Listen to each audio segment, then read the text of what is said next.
Cruzando as conversas. Oferecimento Galeazzi Sul. Há 40 anos a evolução dos metais. Associação dos Oficiais da Brigada Militar. Defendendo quem protege você. O Badesul valoriza você. Valoriza o Rio Grande.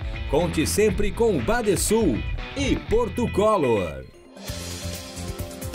Boa noite. Começa aqui o nosso programa, mais uma edição do Cruzando as Conversas, trazendo para você sempre a análise dos fatos mais importantes do dia. O nosso programa pode ser assistido pelos canais 24 e 524 da Claro Net TV e pelas redes sociais @RDCTV Digital. Você também pode mandar a sua mensagem, a sua participação é muito importante para nós, né? Através das redes sociais que estão aparecendo na sua tela, @RDCTV Digital, no Instagram, no Facebook, no Twitter, no YouTube. O nosso programa é um oferecimento da Associação dos Oficiais da Brigada Militar, defendendo quem protege você. De Galeazzi Sul, há 40 anos, a evolução dos metais. Porto Color, soluções gráficas, a Porto Color atendendo através do WhatsApp. E também de Badesul Desenvolvimento. O Rio Grande do Sul e o Brasil discutem reforma tributária. Na semana passada, o governador Eduardo Leite apresentou seu projeto para a Assembleia Legislativa. Tem sido alvo de uma série de críticas e de análises. E nós fizemos uma primeira observação sobre o conteúdo da proposta no mesmo dia em que ela foi apresentada. Tivemos aqui no programa a participação do deputado Fábio Osterman e também do deputado Eric Lins. E nós voltaremos a falar sobre a reforma tributária do governo Eduardo Leite na próxima segunda-feira. Então, eu já aqui convido vocês para acompanharem a edição.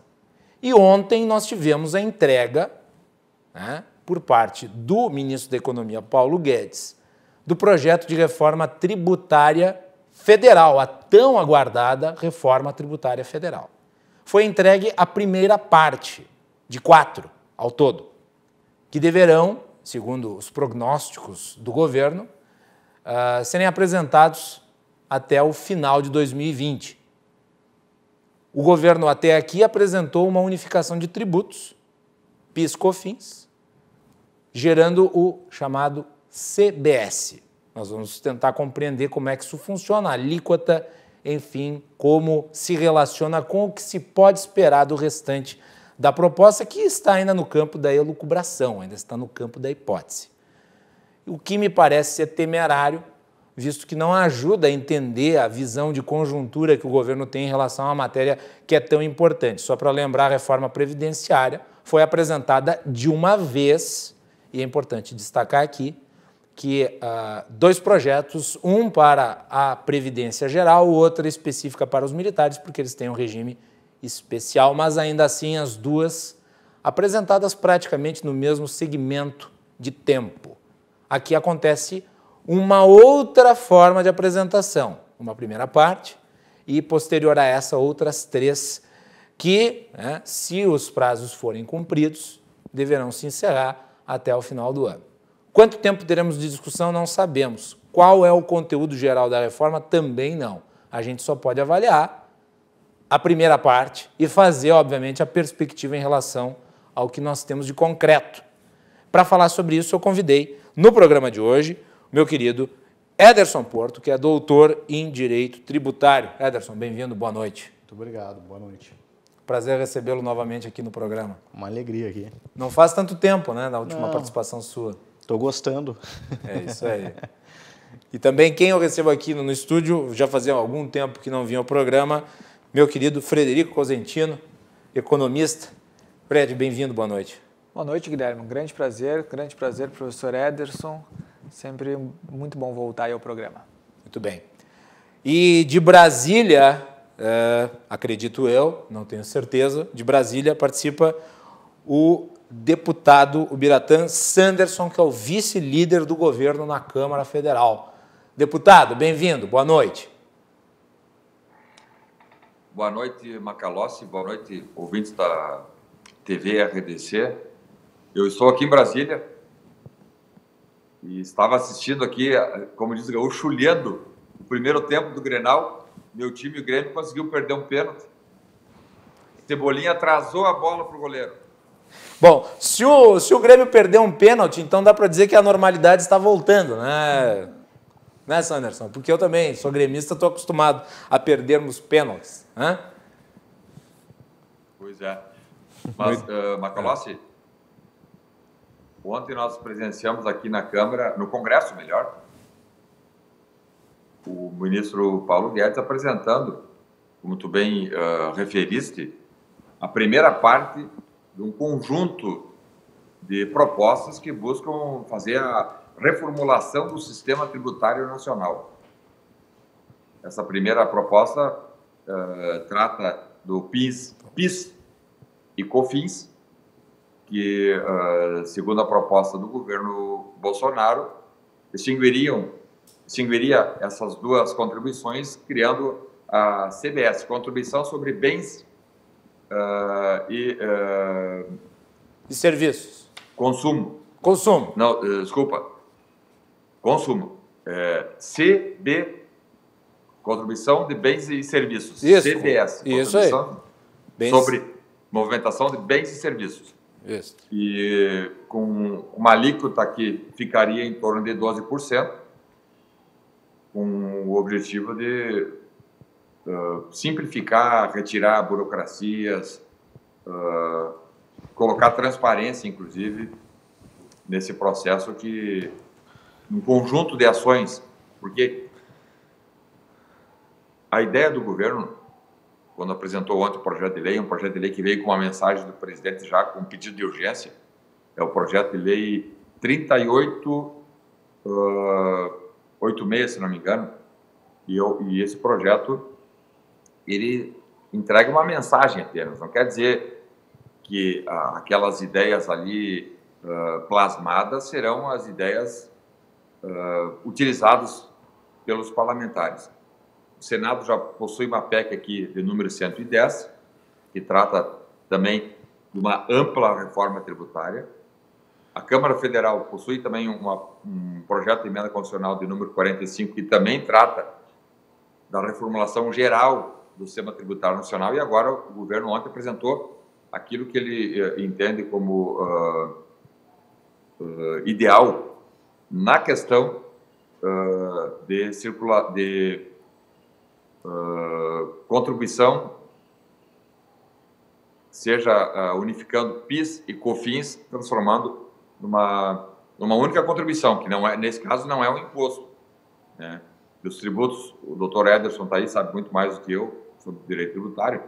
Os tributos, eles têm uma gama de instrumentos, impostos, contribuições sociais ou contribuições, algumas delas previdenciárias, e taxas. Nós temos no Brasil hoje, ao todo, algo em torno de 80 tributos. Imagine um país com 80 tributos, tendo que fazer controle de arrecadação, tanto para quem paga o tributo como para quem recolhe, é muito ruim, né? Com 80 tributos, a margem para sonegação é muito grande,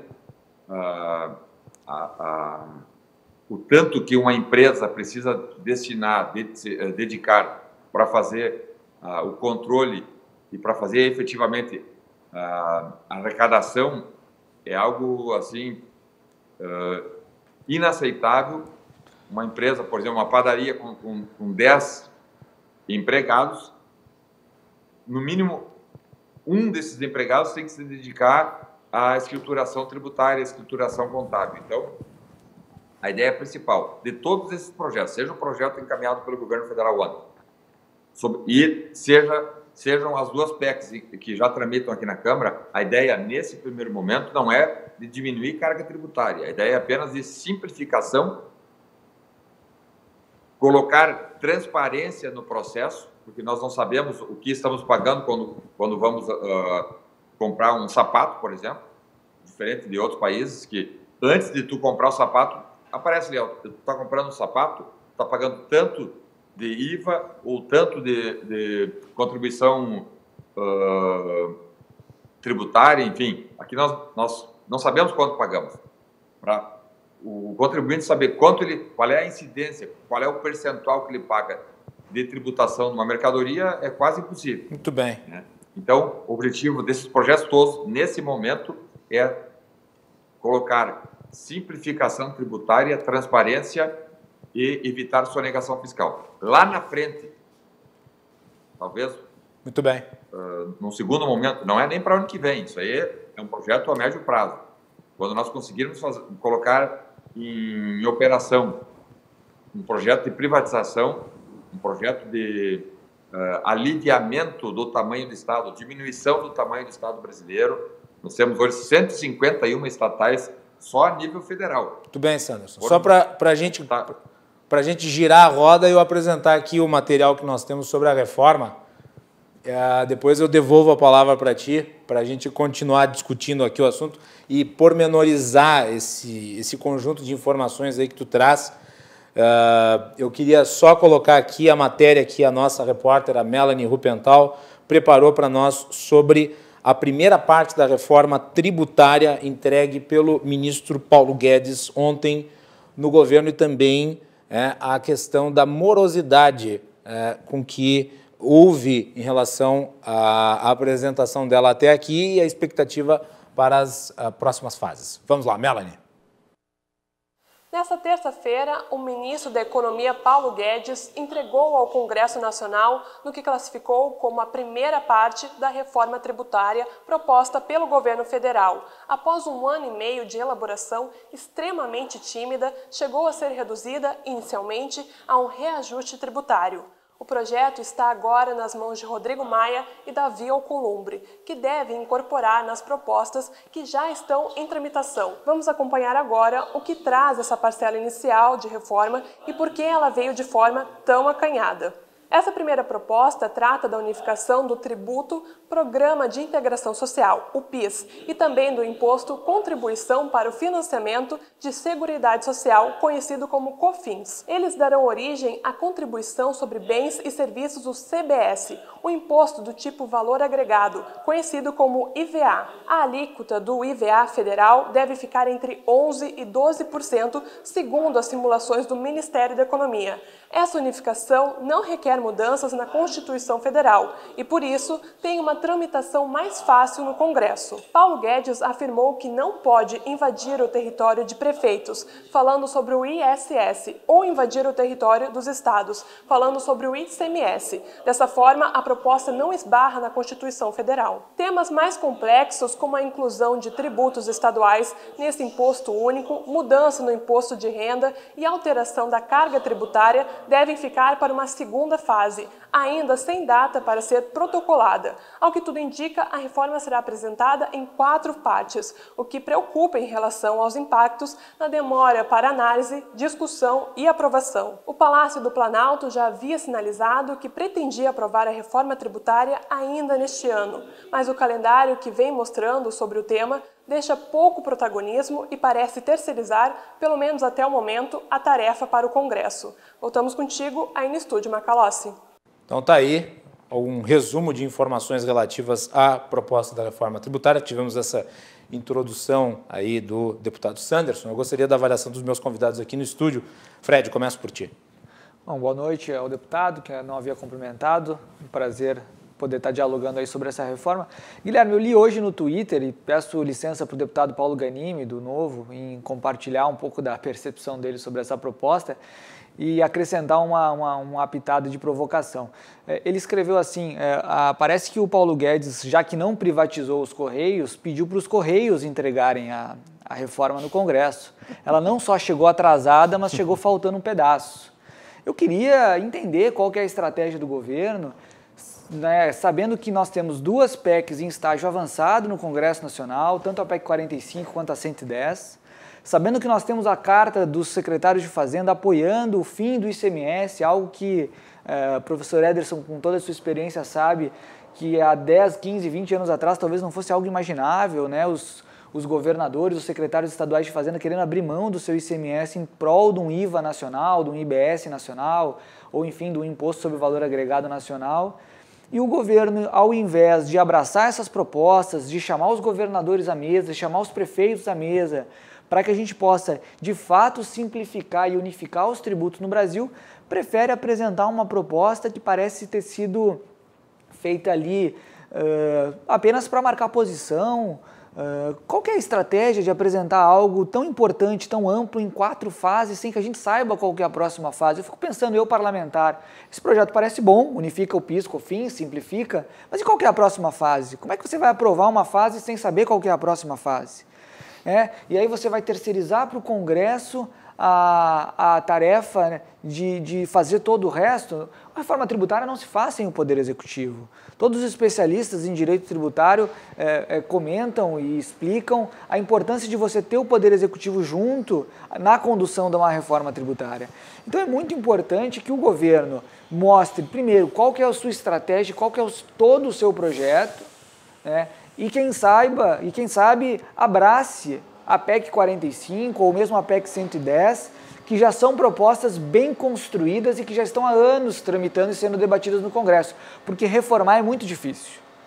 Nós tínhamos que criar no Brasil uma cultura perene de reformas, frequente, nós temos que reformar e estar sempre reformando. Mas reformar é mexer com interesses estabelecidos. E o Brasil não chegou à situação atual por mera situação do acaso. O subdesenvolvimento brasileiro é obra de gerações de insucesso e de muito trabalho para chegar nesse sucesso. No campo tributário, são sempre jeitinhos, amarras, privilégios, concessões aqui, concessões ali, até chegar nesse emaranhado que coloca o Brasil em qualquer ranking minimamente decente internacional, coloca o Brasil nas últimas posições, no Doing Business e em diversos outros rankings. No Dire Defaultation. Então está pouco claro, Guilherme, a estratégia do governo, o que realmente o governo quer, e a gente sempre teme, né? Um governo que vem um ano falando em CPMF, a gente sempre teme que daqui a pouco, no meio dessas fases que a gente não sabe qual surja de novo a CPMF. Eu vou passar de novo para o deputado Sanderson, para ele falar um pouco e talvez fazer até a contraposição do que o Frederico falou, e depois passamos para o professor Ederson. Sanderson. Boa noite, Frederico. Eu não sabia que o Frederico estava na tela, por isso que eu não o cumprimentei. Mas, na verdade, o papel de fazer reforma legislativa é do parlamento. O protagonismo nesse processo e em qualquer outro processo que tenha relação com reformas, o protagonismo é do parlamento. Isso é assim no Brasil e em qualquer lugar do mundo. O Poder Executivo e o Poder Judiciário, nesse aspecto, são coadjuvantes. Ajudarão, obviamente que ajudarão, mas o parlamento hoje possui, tanto via Senado, PEC 110, como via Câmara, com a proposta de emenda constitucional 45, possui já um arcabouço já construído, né? A intenção do ministro Paulo Guedes, quando ele apresenta esse projeto de lei, tanto que é um projeto de lei, não é o governo, o Poder Executivo, o Presidente da República, é um dos titularizados, um dos que tem capacidade postulatória para apresentar proposta de emenda à Constituição. Mas sabe o que é, Sanderson? Desculpe lhe interromper, mas eu acho que é importante fazer esse apontamento aqui. Foi uma coisa que eu falei ontem, né? A reforma tributária sempre foi muito aguardada. E o governo criou uma expectativa gigantesca em relação ao que apresentaria. Até porque, no fim do governo Temer, a equipe econômica apresentou para o ministro Paulo Guedes uma ideia de reforma tributária que acabou não sendo apresentada no fim do governo Temer, porque o governo Bolsonaro dizia que, quando apresentasse o seu projeto de reforma tributária, esse projeto seria mais abrangente. Dentre os elementos da reforma tributária que seria apresentada pelo governo Temer ao fim do mandato dele, antes da posse do Bolsonaro, estava exatamente esse tipo de unificação, quer dizer, um imposto de valor agregado, que é o que nós estamos discutindo nessa primeira fase. E daí prossegue-se 1 ano e meio de mandato, quase 1 ano e 7 meses de mandato, quando a apresentação ela é fatiada, ela é uma apresentação servida em pratos, e a impressão que se passa, daí é uma pergunta que eu lhe faço, é que o primeiro prato, né, a entrada, por assim dizer, é um refogado do que foi apresentado ao fim do governo Temer. Isso não quebra um pouco de expectativa, Sanderson? Eu comentava, Macalossi, agora há pouco, sobre o protagonismo do Poder Legislativo em qualquer reforma. O ano passado, o governo federal apresentou um projeto de emenda constitucional que buscava fazer a reforma da Previdência, e a Previdência foi reformada. E vejam que já na comissão especial, quando a proposta de emenda de reforma da Previdência saiu da comissão especial, ela já saiu praticamente toda modificada. Quando chegou no plenário, houve mais modificações ainda. Então, a reforma da Previdência contou com a participação do Poder Executivo, claro que contou, até porque partiu do Poder Executivo a construção do projeto de emenda à Constituição, mas lá no final a modificação previdenciária foi praticamente 70% dela feita no âmbito do Poder Legislativo. Agora, da reforma tributária. O governo federal apresenta uma ideia, uma espécie de ideia-força do que ele pensa sobre reforma no sistema tributário brasileiro. Eu participei de reuniões aqui, por exemplo, semana passada, com a equipe de governo, pela liderança do governo na Câmara, com o próprio presidente Rodrigo Maia, e nós chegamos até a cogitar do governo não apresentar proposta nenhuma. Formal, não apresentar nenhuma proposta formal, nem projeto de lei e nem PEC, considerando que já tem 2 PECs aqui muito bem adiantadas, até como forma de o Poder Executivo fazer um prestígio à atividade parlamentar. E aí, dentro da discussão de qualquer uma dessas PECs, seja da 45 ou da 110, o Poder Executivo, via seus parlamentares da base aliada, apresentaria sugestões. Isso foi cogitado. Porque, vejam, esse projeto de lei apresentado pelo Poder Executivo provavelmente será utilizado apenas algumas partes naquilo que os técnicos do Ministério da Economia encaminham relacionado à simplificação tributária. Essa proposta que nós utilizamos hoje, ela a espinha dorsal dela é a mesma apresentada do projeto apresentado, o que seria apresentado pelo presidente Michel Temer. É bom ouvir isso. É bom ouvir isso. É bom ouvir isso, porque Não, mas... Eu acho que é importante reconhecer. Mas isso o próprio ministro Paulo Guedes já deu declarações hoje, dizendo que o governo não tem nenhum problema de não ser protagonista ou de entrar nesse processo para ajudar. Afinal de contas, como eu disse, reformas legislativas são feitas pelo Poder Legislativo. O Judiciário e Executivo são coadjuvantes nesse processo. Muito bem. Sanderson, vamos conclua aí que eu tenho que passar para o Ederson, que ainda não falou nesse bloco. Pode concluir. Eu queria só ainda registrar que talvez sim a grande decepção dos brasileiros será a não diminuição da carga tributária.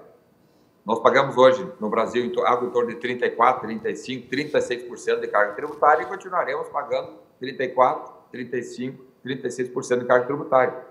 Porque o objetivo agora é só fazer simplificação, né? Aquele exemplo que eu dei, o sapato que se paga hoje de R$100, se paga R$35 de tributo, vai continuar pagando R$35. Para nós fazermos, sim, a grande reforma tributária, que é diminuindo a carga tributária, precisamos diminuir o tamanho do Estado. Deixar com que o Estado se dedique apenas aos serviços essenciais, segurança pública, saúde e educação. Todo o resto, entregar a iniciativa privada sob fiscalização estatal. Mas é impossível nós convivermos aí com 151 estatais, com um gigantismo administrativo que não ajuda em nada, porque nós votamos ontem, Macalossi e Frederico e Ederson, o Fundeb, e discutimos aí toda semana passada. O Brasil, nós brasileiros, pagamos, investimos, ou melhor, 5,7% do PIB em educação. E os resultados são miseráveis. O nível de analfabetos funcionais no Brasil só aumenta. Mesmo com o orçamento ano a ano aumentado, o nível de aprendizado é horrível. Muito bem. Sanderson, Então, vamos girar a roda, Sanderson, para poder isso aí. ficar mais dinâmico o debate. Depois eu volto contigo, porque o professor Ederson ainda não falou aqui. Eu gostaria de ouvi-lo também. Quer concluir a tua frase aí? Conclua. Não, perfeito. Tô por ti. Então tá, depois volta para ti. Ederson. Bom, uma boa noite aí a todos que estão nos assistindo, uma boa noite ao deputado Frederico Macalossi, obrigado por ter me convidado. A avaliação política eu acho que já foi muito bem feita, tanto por ti, Macalossi, quanto pelo Frederico. Eu acho que a metáfora, a expressão utilizada é muito adequada, é um refogado. A reforma ela decepciona e aqui quem está falando é um admirador do trabalho de Paulo Guedes. Deputado, eu falo aqui com muita sinceridade, dizendo que eu tinha uma expectativa muito grande com a assunção do ministro Paulo Guedes à frente da economia, com as ideias que ele apresentou na posse e com todo o discurso que ele fez em todos os momentos das aparições públicas. O fato é que, suspensa, como disse Macalossi, as ideias do governo anterior, porque se pretende apresentar um projeto melhor, o que se apresenta agora? O refogado, referido por Macalossi, mas um refogado de um sabor muito, muito ruim, eu diria. Porque custa acreditar que a equipe, eu conheço pessoas que estão trabalhando na equipe do ministro da Economia, a advogada que foi trazida para assessorar a assessoria extraordinária, seja o secretário da Receita Federal anterior, ambos oriundos da FGV, que participaram da proposta de emenda à Constituição, que está lá já há bastante tempo. A FGV foi um dos autores, o Centro de Cidadania Fiscal. E aí, quando apresenta, depois de um ano e tanto de debate, de estudo, de avaliação, apresenta uma proposta que está desconectada com a proposta de emenda à Constituição. E eu diria mais, ela é desnecessária. Porque em ambos os projetos, sejam quais forem as análises, apenas essa primeira etapa das 4, ela é totalmente desnecessária, porque em ambas as propostas de emenda, PIS e COFINS elas já seriam absorvidas pelo IBS ou IVA, seja lá como nós chamarmos. No caso dessas duas propostas, se eu não me engano, a unificação de tributos seria mais ampla, né? Você teria 6, 7 impostos unificados num só. Exato. Aqui são só 2. Né? São só dois. Se deu um cartaz de que se unificariam 5, mas não são 5 tributos, são 5 regimes. É o mesmo tributo. PIS e COFINS, eu brinco com os meus alunos da graduação que talvez alguns telespectadores não lembrem, mas é o Gremlins. Tinha aquele bichinho que jogava água, ele se ele dobrava. PIS e COFINS, na versão original, ele tinha um regime... Na verdade, é isso aí. O Mogwai era o bichinho original, que era fofinho, queridinho, Aí tu jogava água nele e saía aqueles monstros terríveis. Exatamente. Tudo, né? PIS e COFINS... Eu sou um grande fã dos Gremlins. Olha aí. A gente vai ficando velho e vai contando essa história e depois não acho mais graça. Os alunos hoje nem sabem o que é. Mas... Não sabem o que estão perdendo. Mas eu acho que isso ilustra com muita clareza o que virou essas duas contribuições. Elas originalmente eram 2, viraram 4 e hoje nós temos 6.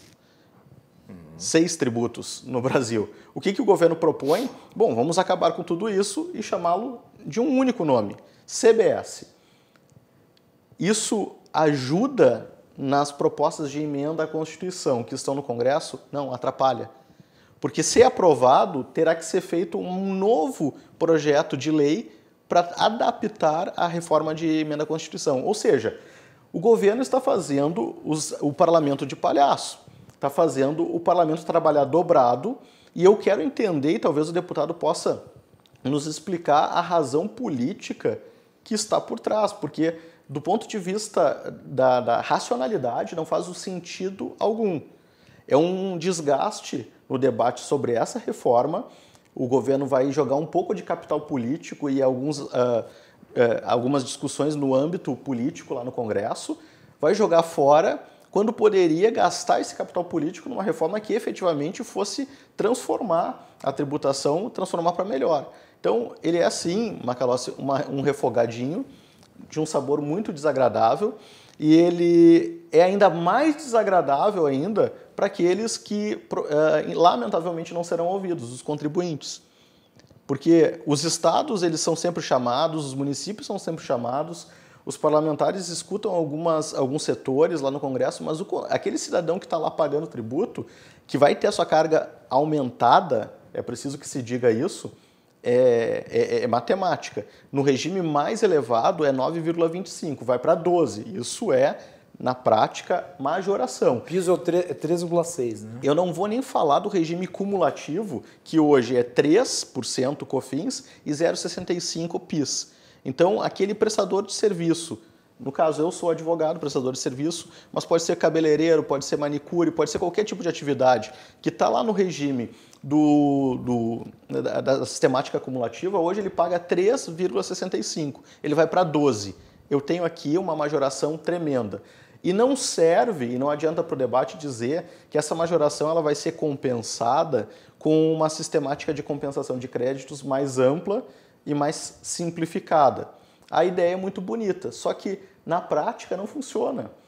Para alguns segmentos da economia não existe acumulação de crédito. Que crédito que um cabeleireiro ele acumula?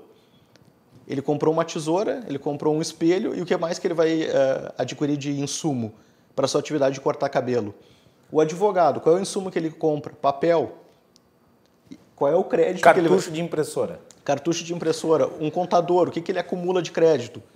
Então, é preciso dizer que a conta de uma série de medidas que talvez tenham sido necessárias, a gente não vai discutir isso hoje, não é o tema do debate, mas a conta desse descalabro fiscal vai ir para a conta dos prestadores de serviço e da grande maioria dos contribuintes, que vão ter a majoração da carga tributária efetiva. Fred, antes de voltarmos para o Santos. E Ederson, é importante a gente pontuar essa questão novamente, né? Porque por mais que esse eventualmente seja um bom projeto, se ele não conversa com os projetos que já tramitam na Câmara, no Congresso Nacional, ele é um projeto inócuo, basicamente, né? E eu acho que o deputado foi muito bem quando ele disse que o parlamento ele tem que ter o protagonismo das reformas. Eu não tenho a menor dúvida de que o parlamento tem que ter o protagonismo das reformas. Então, por que não o governo apoiar a PEC 45? Isso que até agora não ficou claro, né? Até porque, para quem paga impostos na ponta, para o industriário, para o comerciante,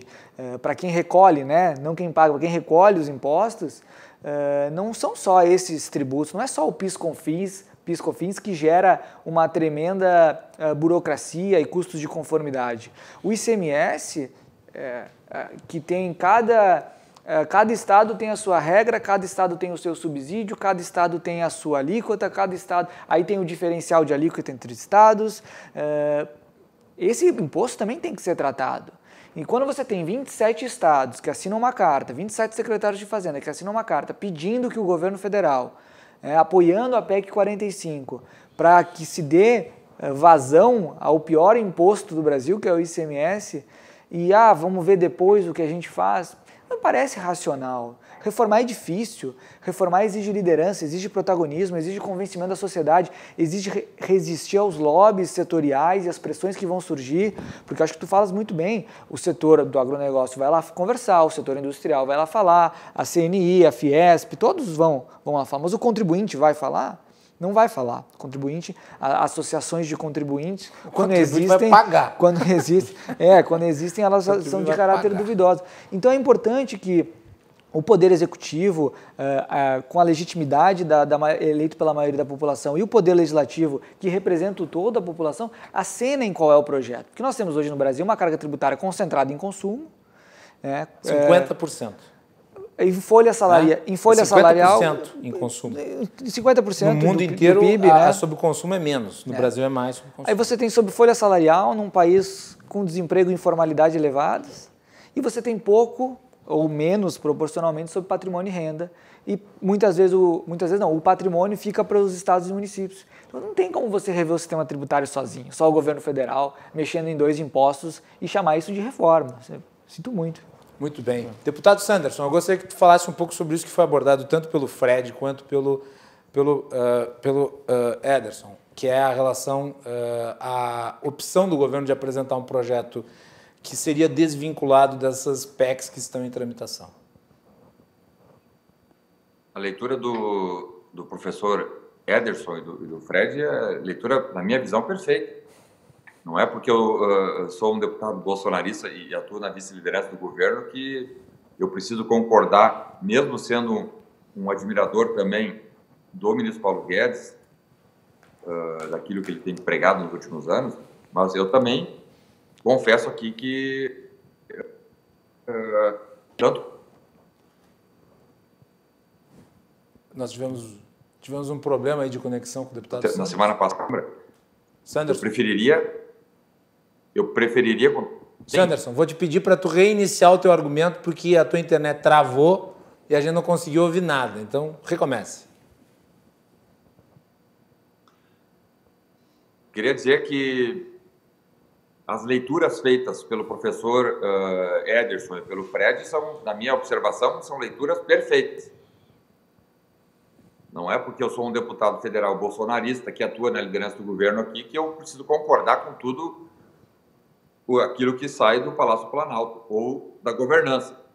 Apesar de ser um admirador do ministro Paulo Guedes, eu também concordo na tese de que, se fosse para mandar um projeto de lei parcial, que utilizássemos, então, a PEC 45. Não por eu estar aqui na Câmara, mas, na minha observação, a PEC 45 está melhor acabada e é mais ampla que a PEC 110 do Senado.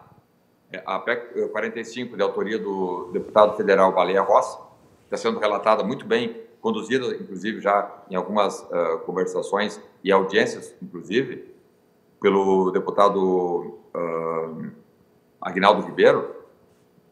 Ela poderia, sim, ser a locomotiva para nós levarmos adiante as discussões. Então, esse projeto de lei, que trata apenas parcialmente, né, trata apenas de PIS e COFINS, com toda a sinceridade, né, sou da base do governo, sou um deputado bolsonarista, mas não vai contribuir muito para aquilo que nós entendemos que é a necessidade de fazer a reformulação do sistema tributário. Vocês vão votar contra o projeto, Sandro? Não, é que assim, ó, nós hoje, inclusive, reunimos com alguns deputados a comissão mista da reforma tributária vai voltar a funcionar, e essa comissão mista vai receber todas as propostas. Tem essas duas PECs, a 45 e a 110, mas tem mais talvez uma centena de projetos de lei que tratam de reformulação tributária. Todas essas ideias, todas essas sugestões serão analisadas e serão pinçadas as melhores ideias desse conjunto de propostas legislativas, sejam PECs, sejam projetos de lei. Aliás, em qualquer tipo de reforma legislativa, eu não tinha experiência nenhuma em processo legislativo. Eu sou agente federal na PF, formado em Direito, né? Mas nunca tinha estudado a fundo o processo legislativo. Sim. E agora, nesse 1 ano e meio, consegui ter uma noção do que é o processo legislativo, e ele é muito interessante. Porque a gente imagina assim, ó, reforma do Código de Processo Penal, que eu sou um dos relatores. Eu imaginava, não, vai ter um projeto de lei que vai dizer exatamente aquilo que nós vamos ter que discutir, fazer análise, retirar, fazer acrescentar, enfim. Não. Na reforma do Código de Processo Penal tem quase 1000 projetos, e desses 1000 projetos, várias ideias são, pela comissão, compiladas, analisadas, processadas. Na reforma tributária vai ser a mesma coisa, tanto quanto foi a reforma da Previdência. Então, esse conjunto de ideias, deputados que sugeriram através de projetos de lei ou PECs, essas ideias todas serão compiladas. Provavelmente o relator da PEC 45 ou da PEC 110, talvez a PEC 45, o relator vai fazer também uma série de modificações, fica ali só o número, como original, PEC 45, mas vai ser a unificação de todas as ideias. E esse projeto, então, que o governo apresentou, talvez aproveite ali 2 ou 3, 4 ideias, né? Acho importante o reconhecimento do deputado, acho louvável, inclusive, que, na verdade, então tem-se uma ideia, o governo quer, de alguma forma, contribuir para as propostas que estão em andamento. Perfeito, essa é a impressão que eu tenho também. Perfeito. O que é absolutamente louvável. O que a gente espera, né, como sociedade, como contribuintes que somos, é que essa reforma ande rápido, porque ela é esperada há muitos anos, né? Eu só me pergunto se vai andar rápido sendo dividida em 4 fases. E aí, era aí que eu queria chegar, Guilherme. Não vai. Um longo processo de discussão. Não vai. Ao invés de você ter um longo processo de discussão sobre o conjunto da reforma, talvez você tenha vários longos processos de discussão sobre cada etapa da reforma, que pode prolongar o problema de vê-la aprovada. E isso prejudica... Meu medo, do ponto de vista político, é esse. E isso prejudica diretamente o Rio Grande do Sul. Porque o governador Eduardo Leite encaminhou na semana passada, apresentou na semana passada, um projeto de reforma tributária e, ao que tudo indica, também querendo votar a toque de caixa. Tudo para manter os níveis de arrecadação elevados, que haviam sido elevados temporariamente. Então, o Congresso fazer isso prejudica a discussão, o governo fazer isso prejudica a discussão, prejudica eventuais reformas estaduais que precisem ser encaminhadas. A gente sabe que a gente está no meio de uma pandemia e ainda tem eleição, então é possível que mais próximo da eleição não consiga se mais debater, porque a gente sabe que tem muitos deputados estaduais e federais envolvidos com as eleições municipais. Na prática, o que pode acontecer é ficar tudo para o ano que vem. E, enquanto isso, aqui no Rio Grande do Sul, o governo envia uma proposta que, na prática, é para elevar a carga tributária e que não conversa com as propostas que estão em andamento no Congresso. Então, nós temos que olhar também para a federação. O Congresso precisa olhar para a federação. Os estados estão esperando a reforma tributária nacional, estão esperando a PEC 45, a PEC 110. Então, tumultua, de certa forma, a discussão, não contribui para solucionar o problema dos estados, e na prática, como bem o Ederson colocou, acaba, mesmo que sem intenção, acaba aumentando a arrecadação, o que é péssimo num momento onde nós precisamos justamente, no máximo, manter ela nos níveis, a nível Brasil, nos níveis que estão, para que o Brasil possa ter algum tipo de retomada econômica no ano que vem. Eu ouvi que o deputado ia falar qualquer coisa no meio da intervenção do Fred. Deputado, se for breve, pode falar agora, senão deixamos para o próximo bloco, mas tem que ser breve. Tá, não, só contribuindo com o que o Fred colocou, nós, parlamentares, nós não vamos aceitar 1 ponto percentual sequer de aumento em carga tributária. Então, se o governo apresentou 12%, caberá ao Congresso, aos parlamentares, fazer essa análise. E nós já temos como convicção não aumentar a carga, se não podemos diminuir, jamais vamos concordar com o aumento tributário. Muito bem. Ederson, quer fazer mais um ponto antes do intervalo? Temos 1 minuto. Pode fazer a tua intervenção. Eu queria reivindicar aqui o reconhecimento dos meus dons mediúnicos no último debate. É verdade. Eu tinha feito a previsão de que o governador Eduardo Leite ele não iria aceitar a redução de tributos aqui no estado. Acertou em cheio. E acertei em cheio. Então, fez uma maquiagem, né? Fez uma maquiagem, como parece ser o debate. E isso que eu acho que é um... Viu, Sanderson? No caso, a gente até fazendo umas críticas aqui à proposta do governo, a do Leite é muito pior. Vai lá, Anderson. Aí, para o debate público, e esse é um debate, assim, dentre os debates políticos que a sociedade deve se apropriar, é um dos mais importantes. E quando a gente consegue criar esse discurso um tanto quanto desfocado, às vezes utilizando palavras para não dizer a verdade ou dizer meias verdades, acaba não sendo um discurso transparente, um debate transparente. Eu acho que peca o governo do Estado, talvez esteja pecando também o governo federal, porque precisa ser transparente. Qual é a real intenção? É desidratar a reforma tributária, a PEC 45, levando 4 projetos aos poucos para serem aprovados individualmente? Então que se diga isso para a sociedade saber o que está sendo debatido e eventualmente apoiar ou rechaçar a proposta do governo. Mas eu custo acreditar, é difícil de entender que depois de 1 ano e meio, tentando, utilizando as palavras do ministro Paulo Guedes, acoplar, ele dizia, eu vou fazer um projeto que vai acoplar a PEC 45. E aí ele traz um projeto que não tem nada a ver com a PEC 45 e até mais, prejudica a PEC 45, se é que ele desejava mesmo que ela fosse aprovada. Então, custa a entender o movimento político, e aí talvez o deputado possa nos dar aí alguma informação, alguma dica para poder entender aqui, mas do ponto de vista técnico-jurídico, uma avaliação aqui, essa proposta é ruim. Sob o argumento de simplificar, de unificar, que é bom, se está trazendo uma majoração de tributos.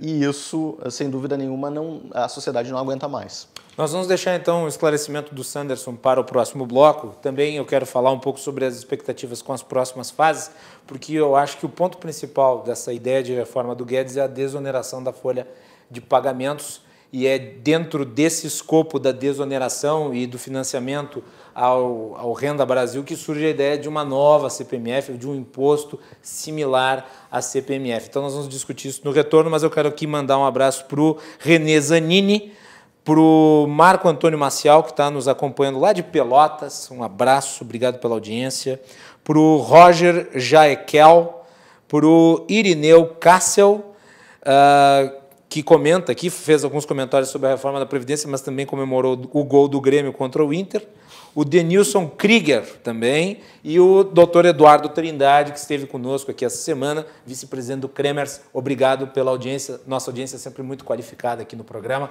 Voltamos na sequência com mais, fiquem conosco.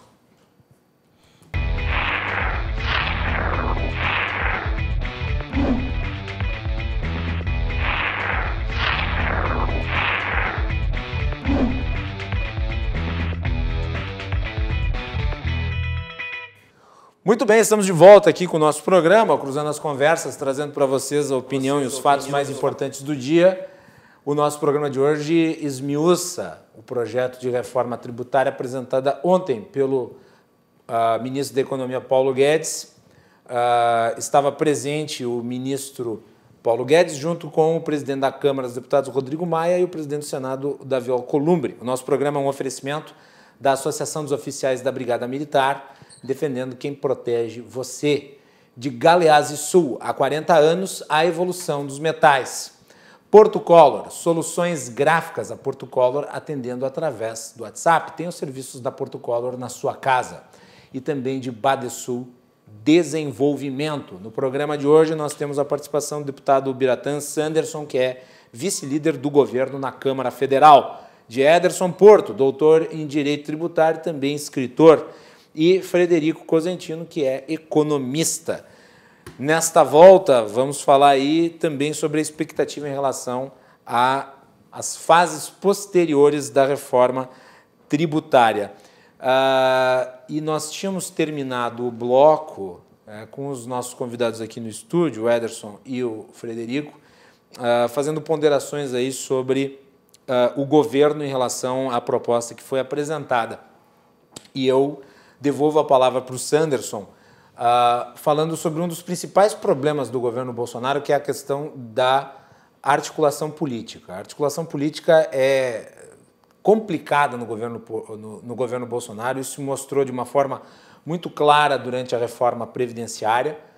E o que não se pode, eu acredito eu, Sanderson, se estabelecer agora, em que nós temos a reforma tributária para ser votada, e não importa se é esse texto, se vai se adotar uma das PECs que estão em tramitação, o trabalho do governo não termina no momento em que ele entrega o projeto. É preciso ter um amplo trabalho de convencimento. Não se pode simplesmente largar o projeto ali e dizer, bom, agora é problema de vocês. Isso vai dessa vez, correr com maior equilíbrio e maior... Oi? Trancou. Nós tivemos problema de conexão, Sanderson? Bom, enfim, eu vou transformar essa pergunta em uma pergunta para os convidados da mesa. Nós vamos ter esse tipo de problema, vocês acham, na condução da reforma tributária, agora que ela está sendo apresentada? Fred? Não tenho a menor dúvida, Guilherme. A gente conversava aqui mais cedo, no primeiro bloco, sobre o quanto essa proposta do Paulo Guedes ontem, ela é totalmente desconexa da PEC 45, por exemplo, que é uma proposta que já está bastante avançada. Tome uma água. Mesmo, obrigado, Guilherme, e mesmo de outras propostas que já tramitam. E nós estamos aqui, eu penso aqui, inclusive, como contribuinte, não só como economista, mas como contribuinte, vendo o governador do estado enviando uma proposta com uma bela de uma maquiagem, mas que na prática é para manter os níveis de arrecadação do estado no ano que vem, já que o aumento temporário de impostos termina. E dá-lhe aumento de IPVA, ITCD, cesta básica de medicamentos. Mais de 100% de aumento na cesta básica, uma coisa gigantesca. Se inclusive tivermos tempo, podemos comentar um pouquinho sobre ela. Mas aí, como contribuinte, nós estamos aqui diante dessa proposta, dizendo assim, não, peraí, nós precisamos unificar os tributos a nível nacional. Sim. Nós não podemos ter uma federação, no seu espírito de federação, com cada estado, com cada município, tendo que cuidar das suas propostas, das suas reformas, sem que se haja um projeto de união, que é a PEC 45. Sem que haja um processo de simplificação, que é a PEC 45. Porque nós temos dois problemas. O Brasil tem problemas no lado da despesa, uma despesa elevada, uma despesa que cresce acima das receitas, uma despesa que é muito engessada, você não consegue desengessar a despesa, então você precisa, do outro lado da reforma tributária, fazer uma reforma administrativa que provavelmente vai envolver reformas constitucionais para poder estabilizar o crescimento da despesa em geral dos governos, seja nacional, seja subnacionais, principalmente a despesa de pessoal. Só que o problema é que a reforma administrativa ela encontra dentro do governo Bolsonaro problemas para ir para frente, porque me parece que em parte o governo tem uma certa dificuldade de lidar com os interesses corporativos. Sim, um governo de base, muitas vezes, um governo, por exemplo, composto por muitos militares, portanto... Ligada por militares, por pessoas ligadas a corporações. Então, sem solucionar esse problema da despesa, você não consegue reduzir a carga tributária. O que sobra, o que resta, e que tem tamanha importância, é a simplificação da carga tributária. Inclusive, os estudos da PEC 45 demonstram que o PIB pode vir a crescer em torno de 15% a 20% num prazo de 10 a 15 anos, se não me engano, são 10 a 15 anos, só reduzindo custos de conformidade, simplificando e desburocratizando o processo de pagamento de tributos. Então, estabilizando, você fazendo uma reforma tributária que de fato gere esse desenvolvimento econômico através da simplificação, através da redução do tempo, né, de pagamento de impostos. Reforma que, inclusive, é um pré-requisito para que o Brasil possa entrar na OCDE. Com certeza. O Brasil não entra na OCDE com ICMS, com PIS/COFINS, com IPI, com toda essa gama de tributos que tem.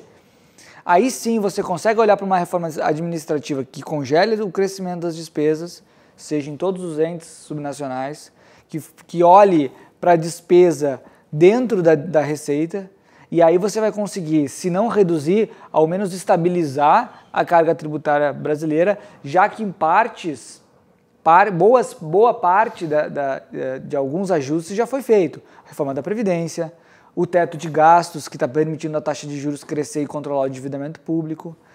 Agora, um governo eleito... Sabe que é uma coisa que ninguém fala sobre o teto de gastos, que é importantíssimo.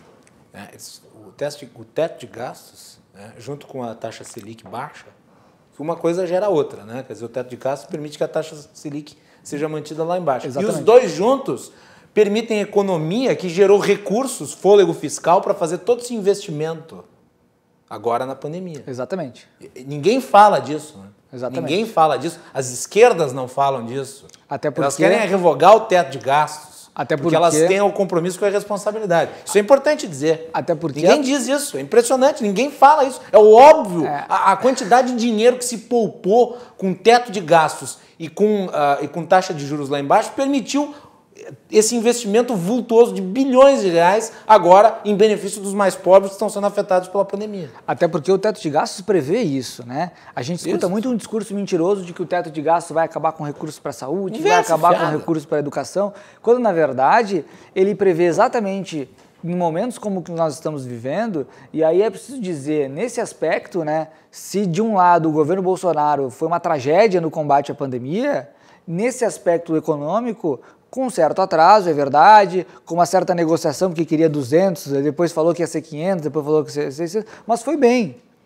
No auxílio em recurso tem sido efetivo. Criou auxílio, fez repasses para os estados, a MP do trabalho, que permitiu a flexibilização dos contratos de trabalho. Essa parte do governo vai muito bem. Nesse aspecto foi muito bem. Então por que não, né? Aí a gente faz o apelo como contribuinte, como cidadão, que o governo melhore a sua articulação política, que olhe para a PEC 45, que faça uma proposta efetiva que solucione não só os seus problemas, como também o problema dos estados e dos municípios. O que parece, Guilherme, aí nos parece, e é infelizmente, né? Ninguém comemora, ninguém torce. Aliás, tem gente que torce contra o governo para torcer contra o Brasil e acaba torcendo contra o Brasil, mas nós não torcemos contra. Nós queremos que dê certo. Mas infelizmente parece que esse jogo do Guedes é para dar errado, para ele puxar a CPMF da cartola no final. Porque é o sonho dele. Sempre foi. Vamos ver se o Sanderson já voltou. Sanderson está de volta já? Já estamos conectados com ele? Estou ouvindo. Tudo bem. Sanderson, eu queria entrar nesse tema porque o Fred tocou nele. CPMF, que morreu lá no governo Lula, foi a primeira grande derrota do governo Lula, tentaram ressuscitar várias vezes e agora começa essa ideia de ter um imposto que não é a CPMF, mas seria semelhante à CPMF, né? Teria nariz de CPMF, orelha de CPMF, rabo de CPMF, mas não é CPMF. Seria um imposto sobre transações eletrônicas. E esse imposto ele serviria a princípio para compensar a desoneração da folha de pagamentos, que é um objetivo do governo, e agora surgiu a ideia de também utilizar a CPMF, talvez numa jogada política, que eu considero uma jogada política arrojada, né, para conseguir viabilizá-la politicamente, que esta CPMF também financiasse o programa Renda Brasil, que é basicamente a ampliação do Bolsa Família com um padrão mais elevado de recursos. Isso anda no Congresso com a expectativa para as próximas fases da reforma tributária, ou mesmo diante da possibilidade de se financiar um amplo programa social, como seria o Renda Brasil, isso não teria condições de prosperar? Não anda. No Congresso Nacional não vai andar. O próprio presidente Bolsonaro já se manifestou dizendo que ele não vai apertar mais o pescoço da população com um aumento de carga tributária. O ministro Paulo Guedes sugeriu, ele não sentenciou, eu vou propor, não. Ele apenas, até em tom acadêmico, ele levantou, ele praticou aí uma ilação. Mas é que uma ilação do Paulo Guedes é uma ilação do Paulo Guedes, né, Sanderson? Pro bem e pro bem. Mas não vai passar de uma ilação. Porque nós estamos vendo aí, eu falava agora sobre o Fundeb, né?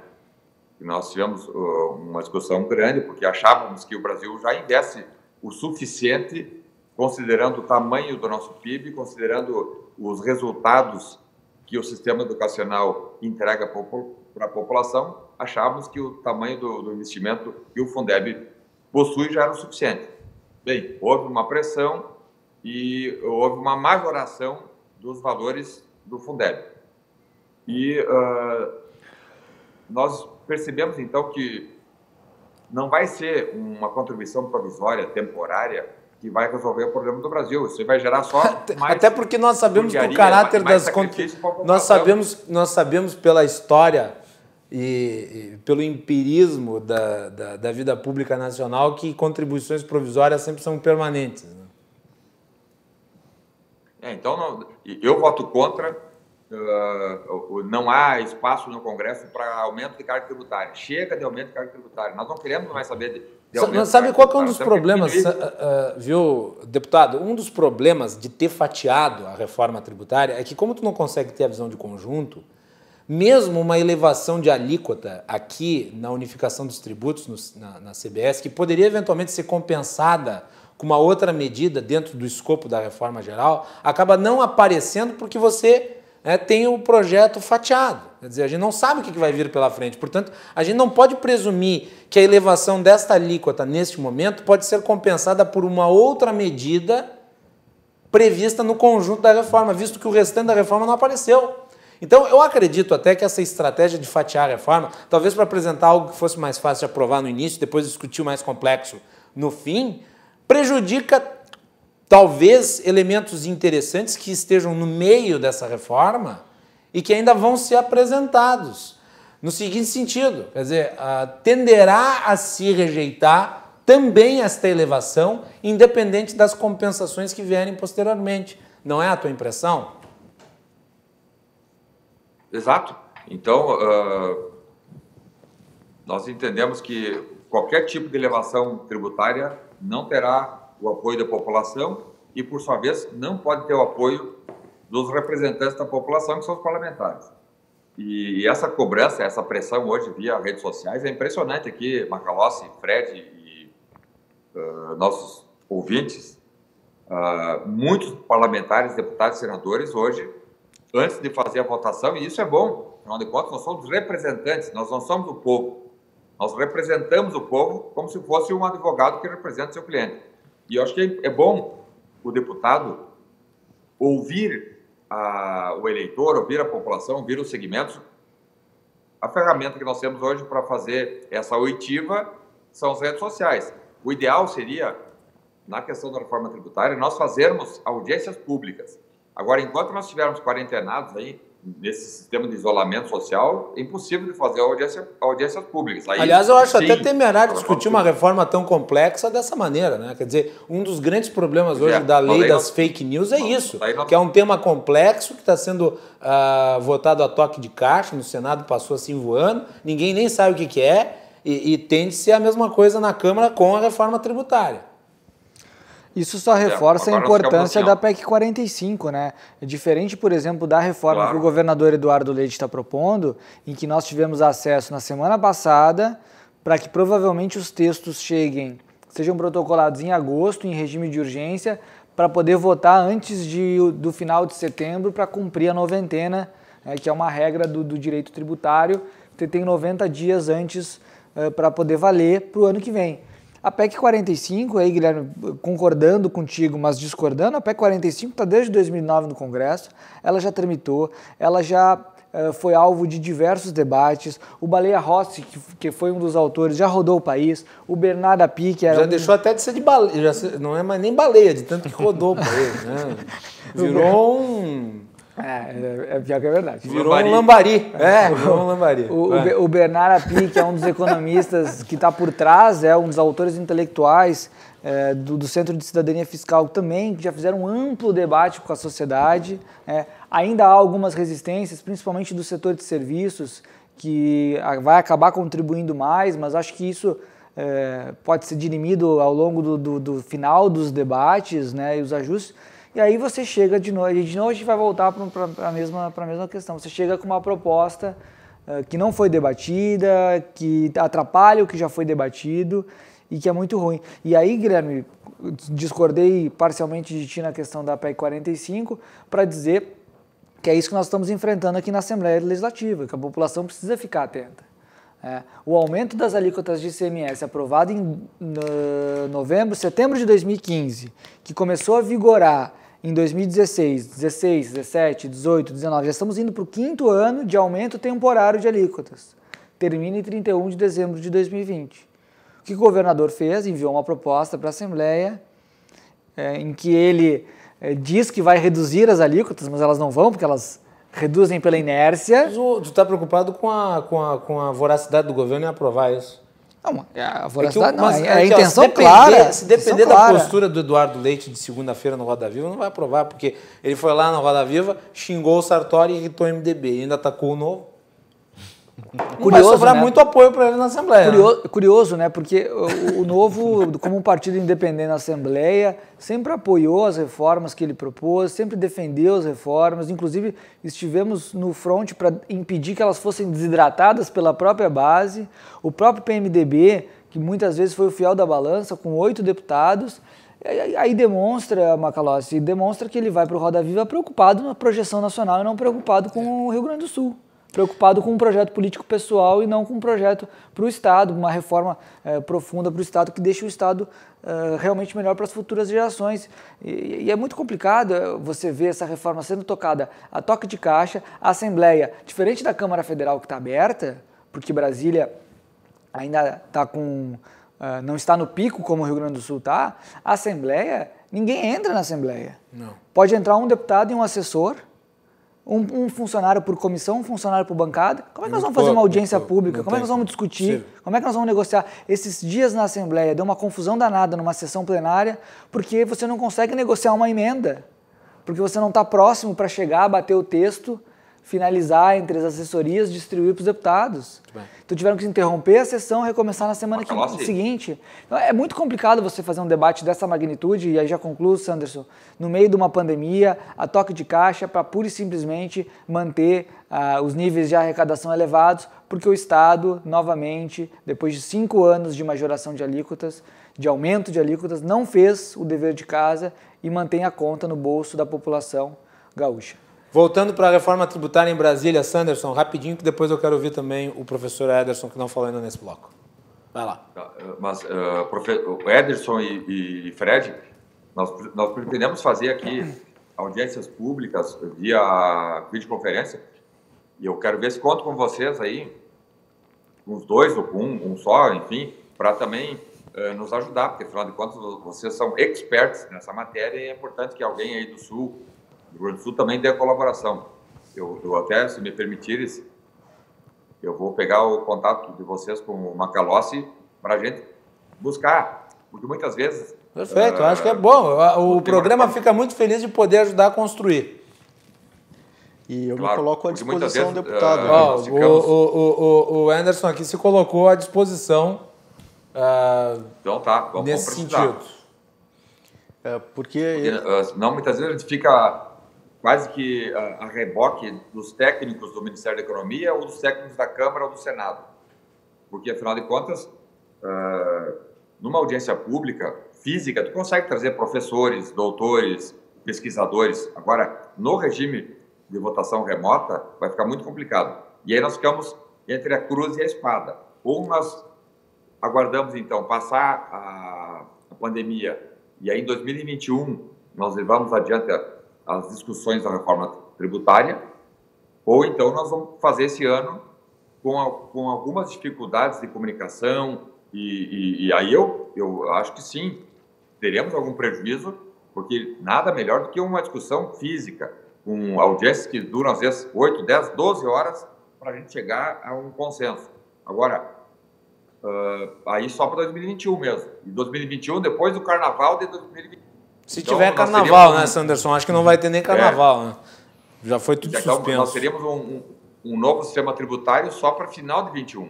Então, acho que é muito tempo. Nós temos que fazer, na minha observação, fazer esse ano, utilizar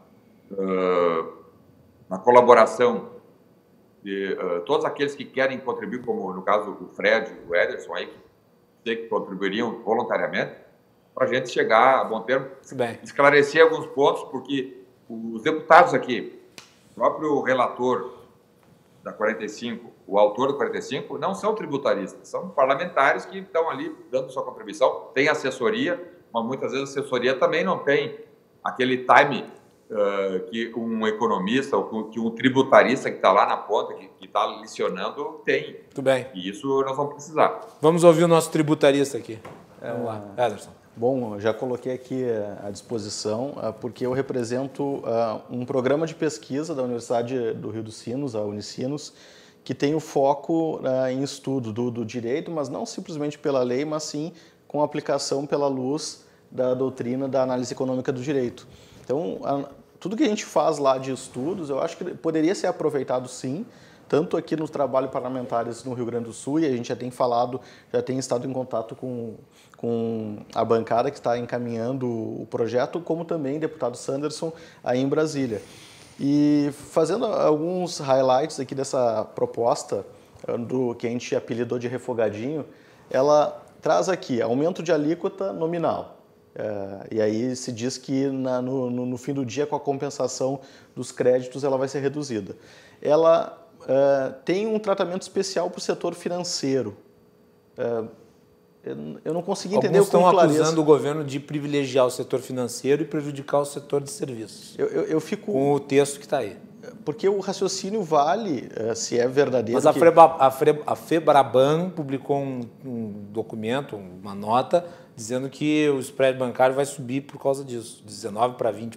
É provável que aconteça. Esse é um efeito... Se o argumento para a alíquota nominal ser menor é que o setor financeiro não tem créditos para compensar, isso vale também para o setor de serviços, principalmente o setor de serviço unipessoal, né? Exatamente, esse é o argumento.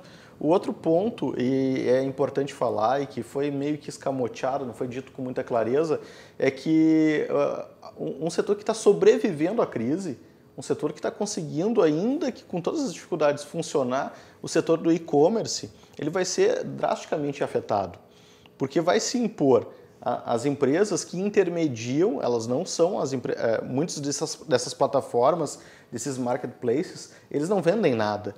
Eles servem apenas e tão somente como um stand de vendas, intermediando o vendedor e o comprador.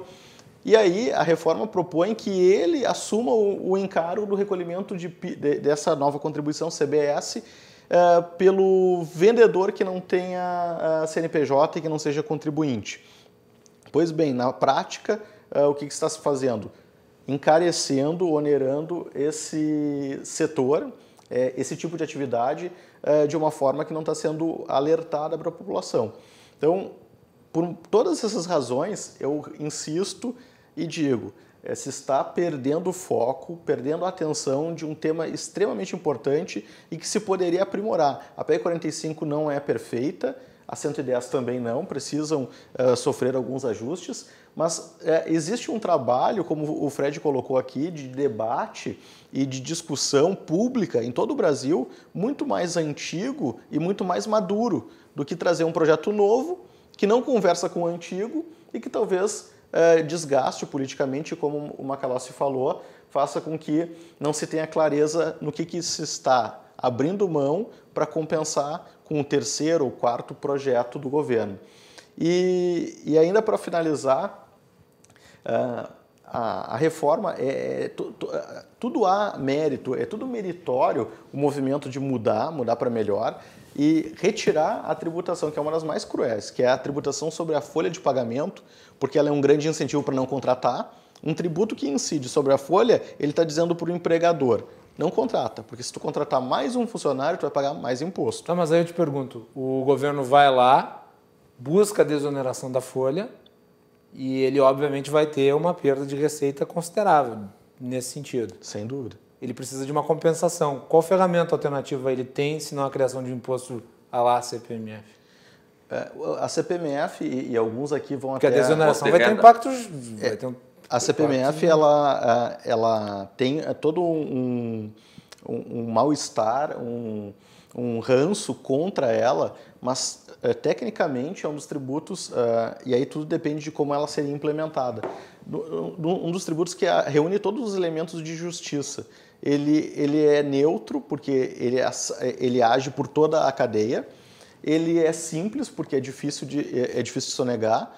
Ele abrange, é uma base grande de contribuintes, então ele tem vários elementos positivos. Agora, qual é o tamanho dessa CPMF? Qual é o mecanismo que ela vai ser implementada? A alíquota era de 0,2%, se eu não me engano. Uma coisa assim, pelo que eu vi. Só que isso é bastante, porque onerando todas as transações, isso tem um efeito, e aí o Fred pode falar com mais propriedade do que eu, tem um efeito econômico muito pesado, mesmo que tenha uma alíquota nominal baixa. Mas, que é 0,2 a cada transação. Mas se coloque na mesa, aqui está a carta, a contribuição sobre pagamentos, ou contribuição sobre movimentações financeiras, e aqui tem a desoneração da folha. Vamos discutir esse tipo de reforma. O que não se está fazendo, talvez por uma estratégia, e aí eu custo a entender qual é efetivamente a estratégia de tirar a atenção, tirar o foco das reformas maiores, mais importantes e mais amplas e gastar energia e debater aqui uma reforma muito pequena e que ela tem um efeito prático não desejado, não é aquele prometido pelo governo. Pelo contrário, ele vai sim onerar os setores atingidos. Senhores, nós temos só 5 minutos, infelizmente, não temos muito tempo. Vou pedir então para que as manifestações finais, os argumentos finais sejam apresentados de uma forma objetiva. Fred, tu ia falar? Eu ia só somar o que o professor Ederson falou. Eu entendo perfeitamente essa visão com relação à CPMF. Eu acho que vale a discussão. Acontece que a tributação, quando ela é não do valor gerado, né, quando ela é simples e puramente da transferência financeira, que não necessariamente está agregando o valor, ela acaba gerando algumas distorções. E o governo sinaliza, inclusive, que vai rever a tabela do imposto de renda para reduzir, por exemplo, as deduções, né? O que eu não acho negativo, porque eu acho que quem paga imposto de renda no Brasil, em geral, são as classes mais favorecidas, né? Então, você permitir deduções de imposto de renda, em geral, sim, é que a gente acha, né, Guilherme, a gente esquece que a gente mora... Se ganhar lá R$2.000, já está sendo tributado. Isso. Mas é que a gente esquece que a gente vive num Brasil extremamente pobre, né? O cidadão que ganha R$2.000, R$3.000, ele já está numa faixa de renda muito acima da média. Mas a gente não pode pretender que esses R$2.000 sejam classe média. A gente tem que estabelecer que sem dúvida. Classe média é uma coisa um pouco mais sem dúvida, disso. Mas quando a gente fala de tributação, como economista, a regra, o ideal, né, é que quem ganhe mais contribua proporcionalmente mais. É claro. A capacidade contributiva, de cada um deles. E nesse aspecto, os impostos sobre consumo e sobre produção, eles são extremamente regressivos. O cidadão que ganha pouco, ele gasta boa parte da sua remuneração com consumo, então proporcionalmente ele acaba contribuindo muito mais. Então eu acho que, para concluir, sei que o tempo está apertado, acho que o governo deveria retirar o projeto, acho que o governo errou, deveria reconhecer que errou, sinalizar favoravelmente a PEC 45, chamar os estados para discutir a PEC 45 e também começar a olhar para uma redistribuição da carga tributária no Brasil. Nós temos muitos benefícios fiscais setoriais, muitos incentivos fiscais setoriais que não estão sendo discutidos e precisam ser discutidos a nível nacional, não dá para discutir isso só no Estado, e passar a ter uma tributação mais justa que gere mais competitividade para o país. Sanderson, rapidinho, 1 minuto, porque nós estamos realmente estourando. Vai. Cumprimentar vocês, obrigado pela oportunidade. Estou aqui também à disposição para outras discussões aí com os professores, porque, eles sabem muito mais do que nós. Mas acho que fica assim, o projeto de lei apresentado pelo Poder Executivo provavelmente será pensado a uma das PECs, talvez a PEC 45.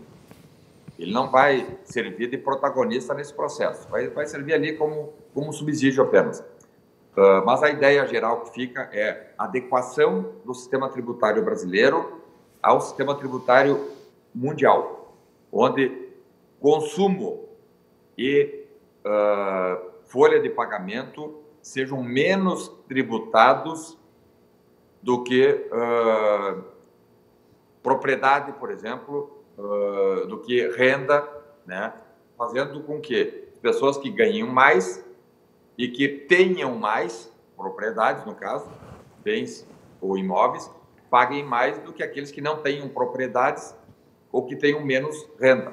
Esse é o conceito mundial que me parece estar vigorando aí, tanto no Norte da América como na Ásia e na Europa, e esse conceito que nós precisamos adotar aqui. Diminuir, não que o consumo não vai ter tributação, não, mas o consumo hoje, ele tem a maior fatia do bolo tributário e tem que inverter. Então, se nós conseguirmos fazer essa reengenharia, já estamos bem encaminhados. Muito bem. Sanderson, obrigado pela participação aqui também. Fred, obrigado pela participação. Obrigado, sempre um prazer. Ederson, última palavra, muito obrigado.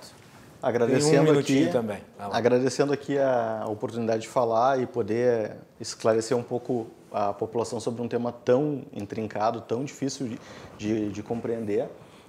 Queria dizer que o poder de tributar é o poder de manter vivo ou também sufocar ou matar. Essa é uma frase de um jurista norte-americano.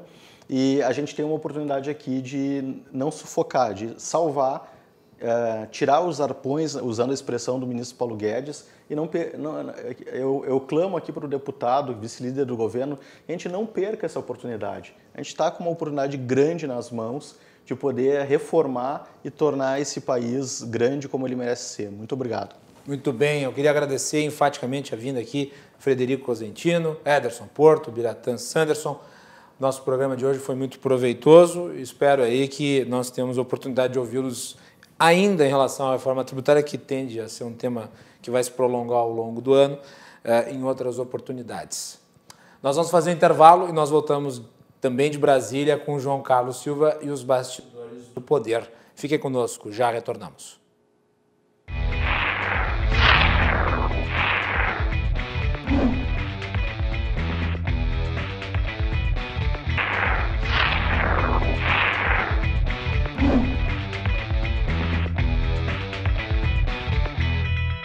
Estamos de volta aqui no último bloco do Cruzando as Conversas. O nosso programa é um oferecimento da Associação dos Oficiais da Brigada Militar, defendendo quem protege você. De Galeazzi Sul, há 40 anos, a evolução dos metais. Portocolor, soluções gráficas, a Portocolor atendendo através do WhatsApp. E também de Badesul Desenvolvimento, quem valoriza o Rio Grande está ao lado dos gaúchos em todos os momentos, principalmente dos mais difíceis, e o Badesul está sempre ajudando no desenvolvimento do nosso estado com investimentos, inovação e muito trabalho. Com esse propósito, o Badesul contribui para o crescimento do Rio Grande do Sul e, junto com você, luta para superar todos os desafios. É pensando nisso e no desenvolvimento que o Badesul oferece oportunidades de financiamento para produtores rurais, municípios, empresas dos mais diversos tamanhos e setores. A gente valoriza você, valoriza o nosso estado. Badesul, Governo do Rio Grande do Sul, novas façanhas. De Brasília, João Carlos Silva, nosso comentarista político, os bastidores do poder. João, bem-vindo, boa noite. Boa noite, Macalós, tudo bem? Tudo tranquilo. João, vamos começar com a informação que saiu agora há pouco. Através de um despacho da Presidência da República, o número 413 de 2020, o presidente solicitou ao Congresso Nacional providências para a dispensa da senhora deputada Beatriz Kicis da função de vice-líder do governo no Congresso Nacional. A Bia Kicis é uma das mais fanáticas apoiadoras do presidente, das mais fiéis, das mais aguerridas. Entretanto, ela foi dispensada do cargo aí que ela ocupava. Por que isso aconteceu, João? Na verdade, ela foi defenestrada do cargo, né? Boa palavra. A deputada Bia Kicis é uma bolsonarista de primeira hora, defende o governo com unhas e dentes, assim como o deputado Bibo Nunes, do Rio Grande do Sul, são muito aguerridos. E essa retirada dela se indica com relação ao Fundeb, que ela votou contra, né? Votou contrário, parecer, do Fundeb, e o presidente se irritou com essa posição da deputada. Agora, na ala bolsonarista, esse choque do presidente ficou muito ruim, porque se você, com seus apoiadores, você tem esse tipo de comportamento, não faz bem para o convívio diário entre os parlamentares da sua base, não é verdade? Isso denota um comportamento do presidente de atirar os aliados na água, Aos né? leões. Não foi a primeira? Atirando os aliados para as emas bicarem, na verdade, né? Eu vejo assim que os aliados do presidente, do próprio PSL, que acabou virando um partido muito dividido, né? Aí você teve a criação da aliança, que acabou não sendo criado também, sendo homologado. Os bolsonaristas que ficaram no PSL são defensores aguerridos do presidente. Eles não têm a cobertura necessária do governo, muito menos do presidente. Essas atitudes assim são muito ruins para o jogo democrático, né? Afinal de contas, companheiro é companheiro. Aliás, João, como é que tu está vendo aí, falando nisso, essas formulações, tu acha que na substituição da Bia Kicis, da vice-liderança do governo, vem alguém ligado ao Centrão para fazer a cola da aliança política, agora com projetos importantes sendo debatidos no Congresso? Porque ontem nós falamos aí da aprovação do Fundeb, mas o governo perdeu ali, né? Quer dizer, ele embarcou na votação, mas fez pressão contra, né? Até tinha ali uma maquiagem contábil, né, para o Fundeb financiar o Renda Brasil, aí não deu certo. Como é que fica isso? Quando o ônibus já estava cheio, o governo pulou para dentro, né? O ônibus já estava de partida. Quem estava dirigindo o ônibus era Rodrigo Maia. O deputado Evair de Mello, do PT do Espírito Santo, ele é um vice-líder alocado pelo presidente Bolsonaro, ele é do Centrão, para essas discussões do governo em plenário, né? E hoje teve uma reunião, já está no restaurante Coco Bambu, em Brasília, localizado no Lago. Isso é com exclusividade para os nossos espectadores. A bancada evangélica se reuniu para discutir vários pontos de apoio ao presidente da República, questões de projetos, eleição da mesa diretora da Câmara e os cargos ligados ao Centrão, que estão com o governo para serem distribuídos. Com relação aí ao Fundeb, também se discute nessa reunião hoje da bancada evangélica, o Fundeb do governo embarcou numa situação onde houve ali uma postura plena do deputado Rodrigo Maia e a deputada Dorinha acabou sendo a grande coqueluche do momento. Ela é a nova figura da educação brasileira, né, do deputado Centeno, pelo comportamento que ela teve ao redigir o seu parecer. O governo, quando viu que a situação já era praticamente, eram favas contadas, acabou se unindo ao deputado Rodrigo Maia, porque quando ele se reuniu com o senador Alcolumbre, quando ele se reuniu também com o general Ramos, para discutir a questão do Fundeb, já estava praticamente acertado. Então o governo não tinha muito a fazer ali, naquele momento. O governo tinha que embarcar numa situação que já estava praticamente decidida. E realmente os votos em plenário, no plenário da Câmara, certificou isso. João, falando de reforma tributária, que foi o assunto central hoje aqui do programa, nós estávamos falando com o deputado Ubiratã Sanderson, que é vice-líder do governo na Câmara Federal. E os nossos outros dois convidados, o Ederson Porto, que é doutor em Direito Tributário, e o Frederico Cosentino, que é economista, eles teceram críticas ao fato de o governo ter apresentado um projeto que, na realidade, não contribui com as PECs que estão tramitando no Congresso.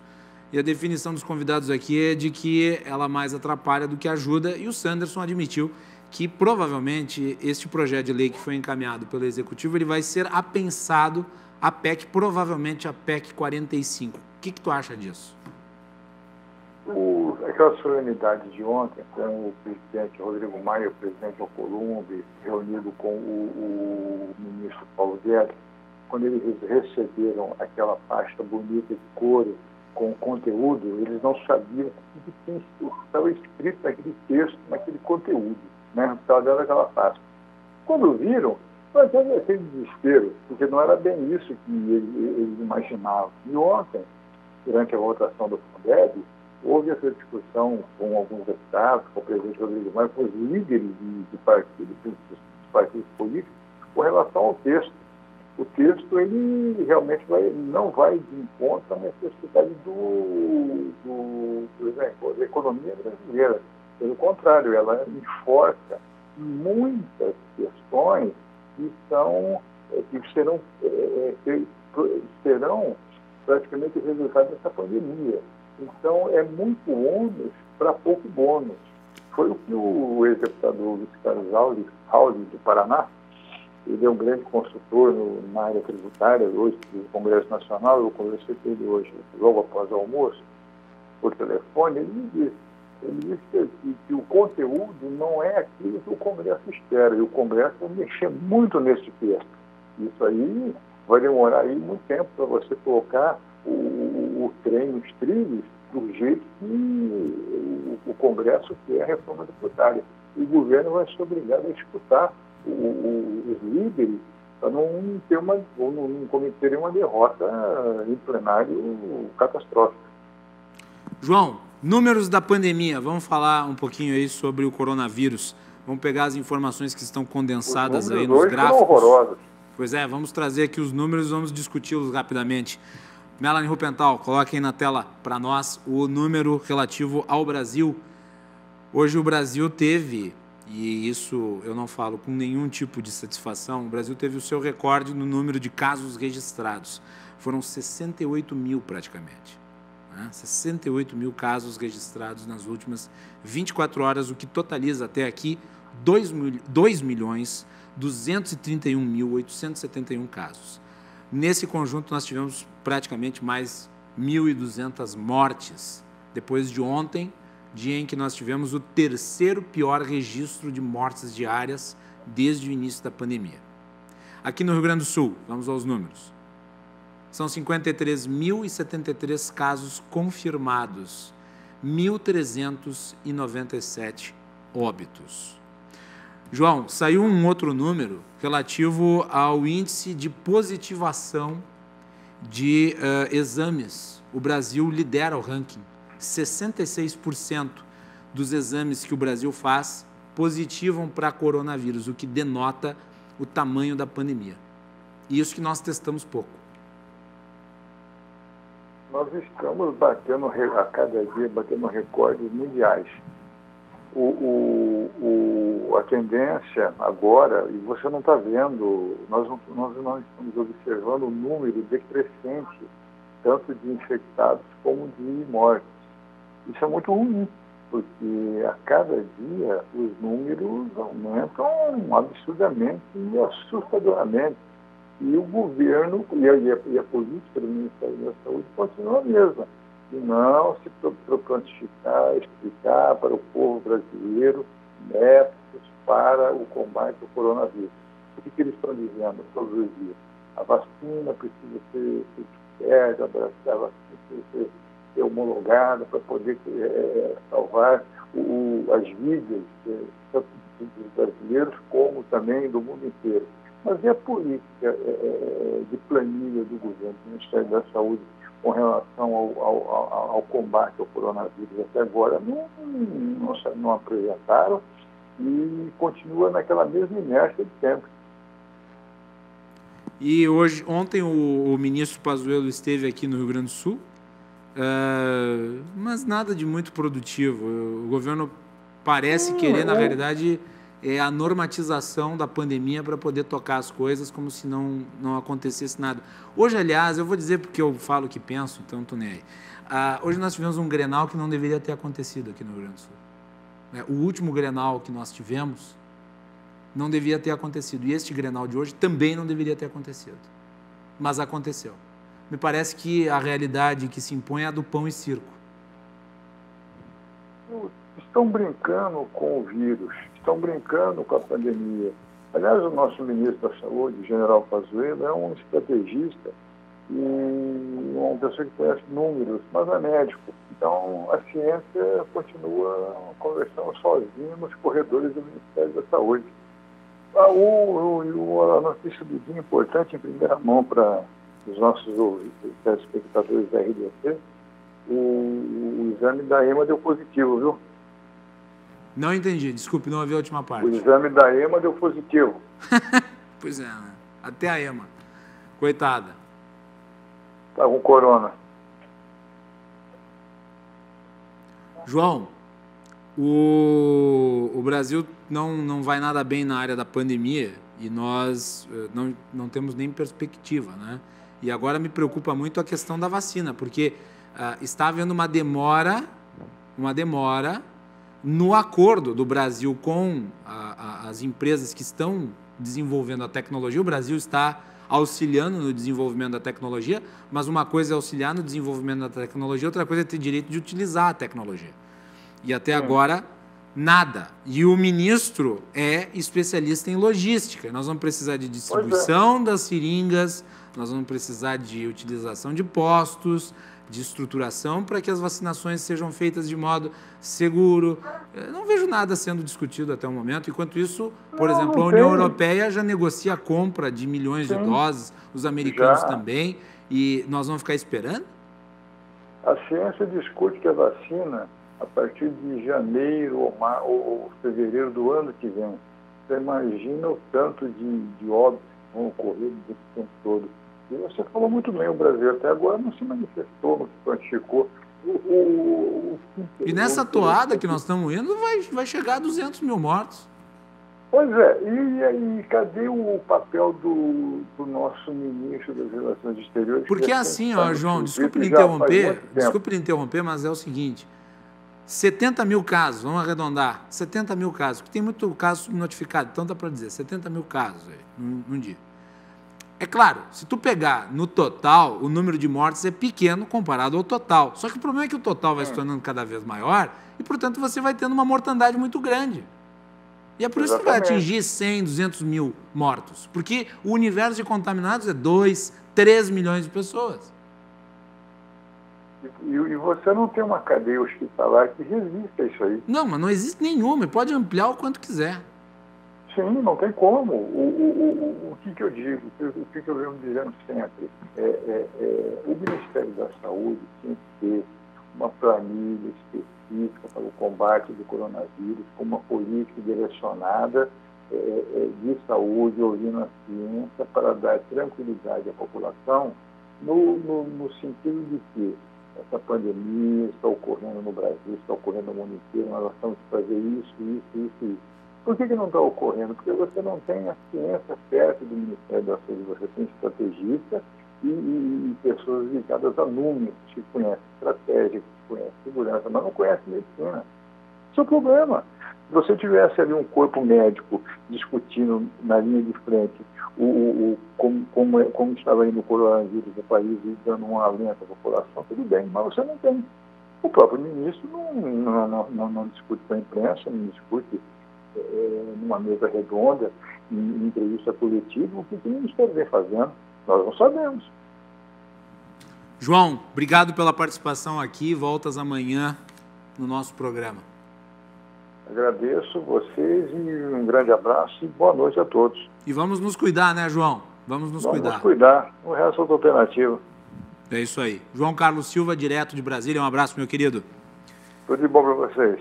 Muito bem. E nós voltamos amanhã a partir das 22h15. Amanhã nós vamos falar muito sobre o desenvolvimento de ações na pesquisa contra o coronavírus. Vai ser um programa de caráter educativo, diria assim.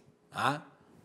2 especialistas na área, uma na área da testagem, a outra especialista na área do desenvolvimento de pesquisas, de vacina, de entendimento do funcionamento dos medicamentos, do que é carga viral. Então, amanhã o programa terá um tom educativo, para vocês compreenderem a dinâmica da coisa.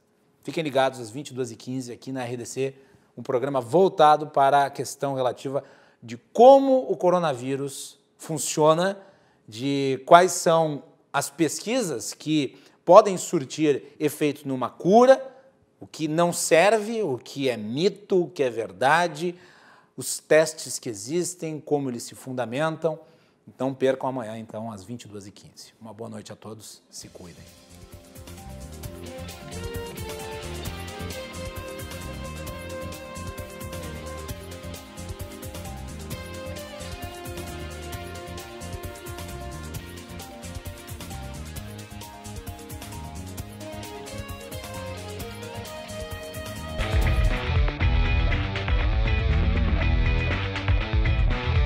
Cruzando as Conversas. Oferecimento Galeazzi Sul. Há 40 anos a evolução dos metais. Associação dos Oficiais da Brigada Militar. Defendendo quem protege você. O Badesul valoriza você. Valoriza o Rio Grande. Conte sempre com o Badesul. E Porto Color.